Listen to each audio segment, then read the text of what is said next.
We did the whole thing and looked at how the money had been used to buy out UBG as well. I was able to show that 700 million at the last minute, it was supposed to go to Petrosaudi and one of its subsidiaries to pay back the fictitious loan, but actually it went into a company called Goodstar. And Goodstar, I didn't have the documentation at that stage, but I did have a contract from somebody who purported to be the investment manager of Goodstar, who was hiring Patrick Marnie and Tariq Abeid and giving them a brokerage fee of $85 million for having helped by acting as a front in this deal. That was signed by Seatley Lin, who was Jolo's known sidekick. In fact, the contract had Seat's mobile phone number on it, and I couldn't resist, so I just thought I'd try. I rang the mobile phone number, didn't answer. 2 minutes later, my phone rang back, and it was him. I said, "Oh, hello." He said, "Who's calling me?" I said, "Is that Seatley Lin?" He said, Yes, what do you want? I said, "Oh, I'm from Sarawak Report, and I want to know if you were involved, if you're the investment manager for Goodstar." And that phone never went on again. Those are the moments we enjoy.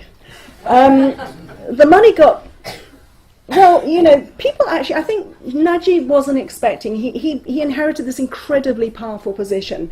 And, I think impunity has been what this has all been about. They really thought that, they could bulldoze their way through it. And to give them their due, they jolly well nearly did. I mean, nobody was covering this. None of the mainstream media, nobody was covering this. But there was a lot of criticism within the political establishment, and a lot of people were actually, fair to say, a lot of people were criticising the fact that, nothing had come out of this Petro-Saudi deal. And in the end, what they decided to do, they went through various sort of, I can't go into the detail of it now, we can talk later, but they altered their relations and their relationship with Petro-Saudi over about 2 years, largely in order to baffle the auditors and leave things out of the accounts, to be honest. But in the end, they decided that they were going to close down the deal. It was the best way they would get out of it completely. And they alleged that they had that they actually been bought out of their joint venture deal for $2.3 billion. 1.83 billion went into the deal. Most of that actually was siphoned into Goodstar. And so they said, great, Najib's a hero. He's made a fantastic profit out of this investment. We're not actually going to bring it back to Malaysia.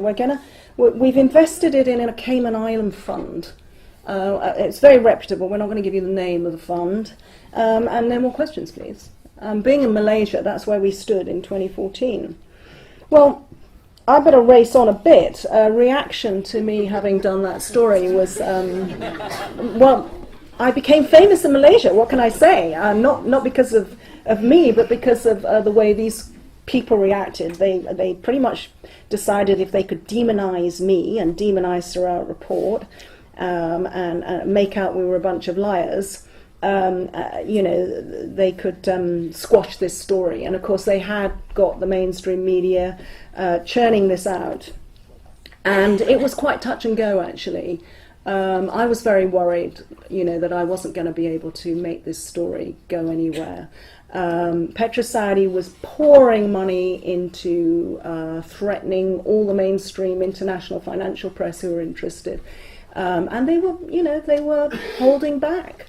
They didn't want to spend all that money, fighting a really big company with lots of big lawyers. I was fine, I just said, come and sue me, I've got nothing. And funnily enough, they didn't, because they knew I knew. They couldn't go to court. But the big papers were staying carefully away from the story. It got very good coverage on the online media from Malaysia Kini, the much lamented Malaysian insider, and that way the story kept bubbling in the in Malaysia. And meanwhile, I had taken overdose. I was being criticised a lot for not actually giving the material to the correct authorities and purely, mentioning this on my blog. I had given all this material to the correct authorities on day one, and I was waiting to see if the regulators that I had gone to were going to act, and I was worried they wouldn't. It got very nasty. The red shirts got going. And I think any of you who've been in Malaysia watching the Malaysian news, you know, we can talk about all of that.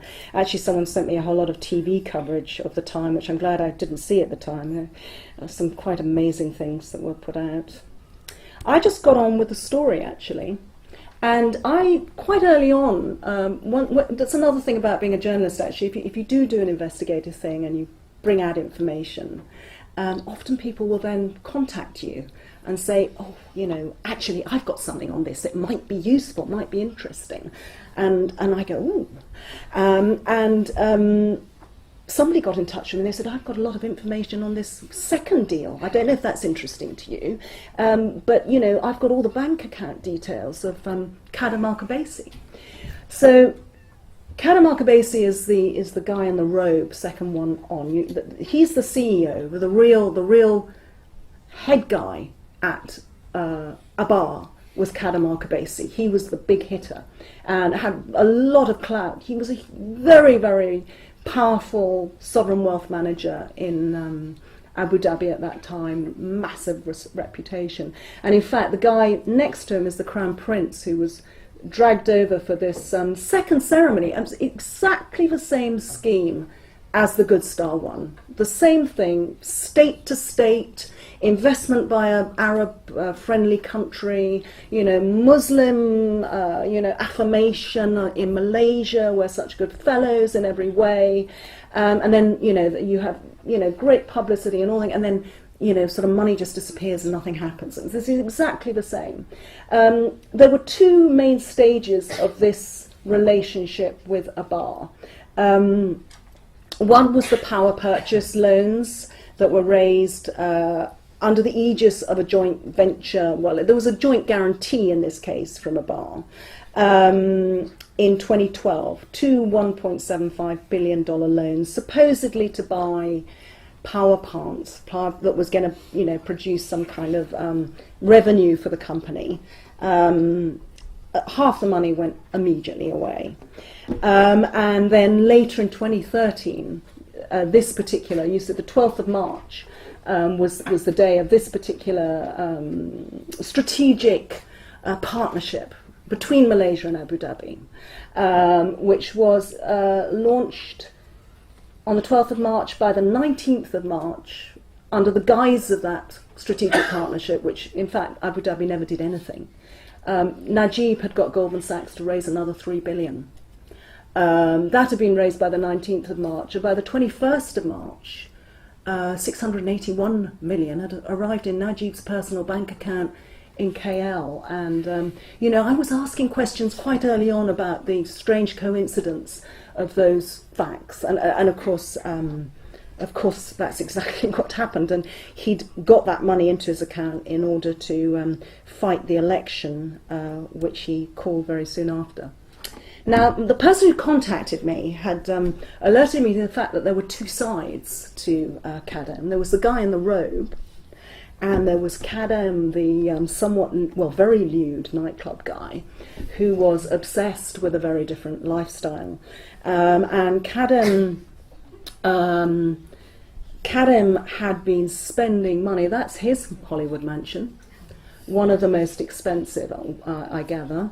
And he'd been investing hugely in the lifestyle that he secretly loved, which was nightclubs. And within 18 months, Kadem had somehow found the money again. As a, you know, he's a salaried guy, works for a sovereign wealth fund. You know, probably quite good bonuses. But Hakkasan went from zero to being the biggest nightclub and restaurant state in the United States in 18 months. Oh, and they had to have a yacht as well, didn't he? That's the Topaz, which he was funding actually for Prince Mansour.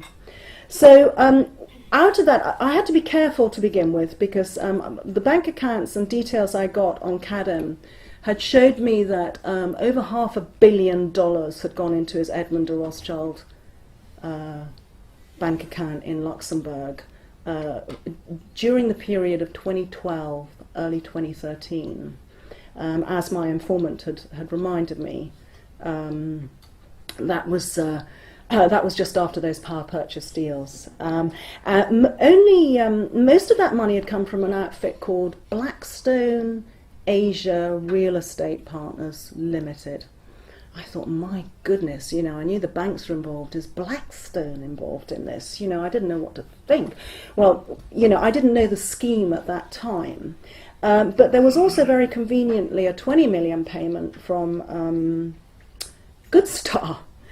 Ooh, a 20 million payment from Goodstar, which was the Petro-Saudi company, into the to this Kadam guy, who's in a completely different relationship with 1MDB, you know, a couple of years later. So I asked the question, and they got sacked from their Abu Dhabi jobs pretty much immediately. I'd been getting very little, you know, response in Malaysia. They were just denying everything, but actually Abu Dhabi acted immediately, if only because they were so infuriated by the various pictures I had of Kadam living it up in the nightclubs, I suspect. But Kadam is now in jail. I found out who owned Blackstone. It wasn't, of course, anything to do with the well-known company.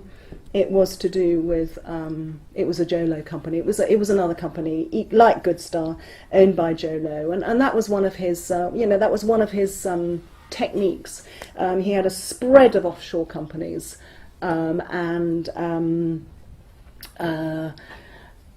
you know, they all had wonderfully, deceptive names. So, you know, they were called Blackstone or Merrill, or, you know, so that there was an understanding that they were something they weren't. And, you know, it's a great idea until somebody rumbles it, and then you're so exposed, aren't you? Now, what happened in the early days of those exposés that I'd done was that you started getting investigations in Malaysia.